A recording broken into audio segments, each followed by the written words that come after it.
We're going to continue our investigation into businesses underpaying minimum wage workers.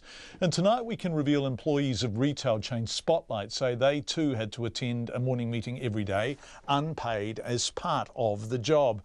Checkpoint was inundated with emails and texts after our story on Friday about Smith City forcing employees to do just that, attend a morning meeting every day, unpaid, over 15 years. From Whangarei right down to Christchurch, we heard from employees across more than a dozen occupations: truck drivers, supermarket workers, nurses, librarians.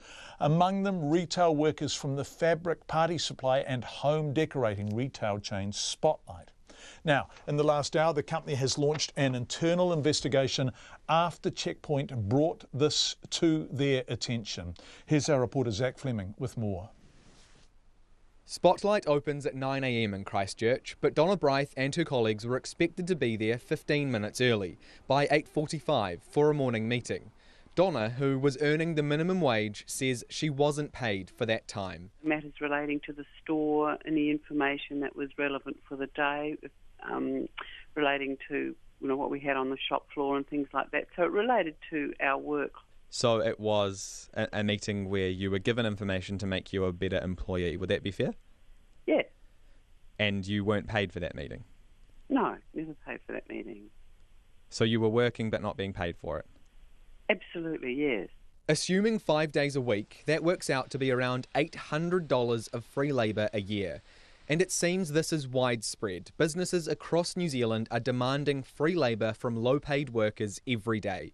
Checkpoint's been contacted by dozens of people since it was revealed on Friday that retail chain Smith City underpaid minimum wage workers for at least 15 years, by also forcing them to attend a morning meeting for free.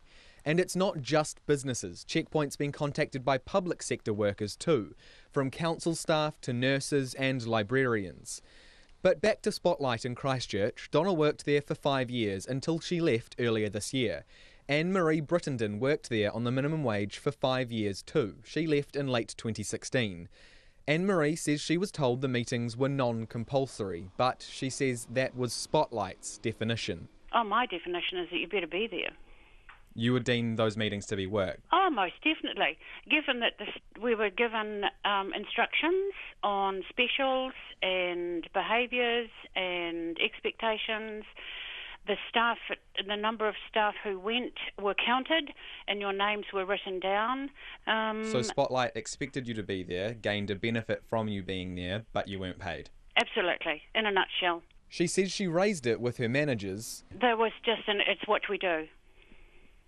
And the response to that is, what, if you don't like it, leave? Basically, yes, absolutely. Spotlight's General Manager Chris Moore wouldn't be interviewed today, but through Spotlight's PR firm, he issued a statement saying that the morning meetings are voluntary. Despite that, though, he said last week Spotlight sent a directive to all regional managers telling them to stop all meetings outside of rostered hours.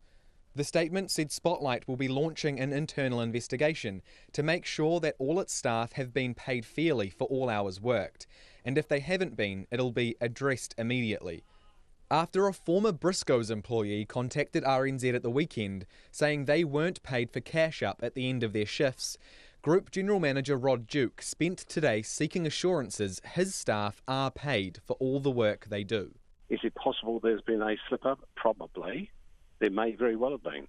But certainly right now there has been no slip-up with the meetings, which is the Swiss City incident, and I'm halfway through checking the end of evening cash up.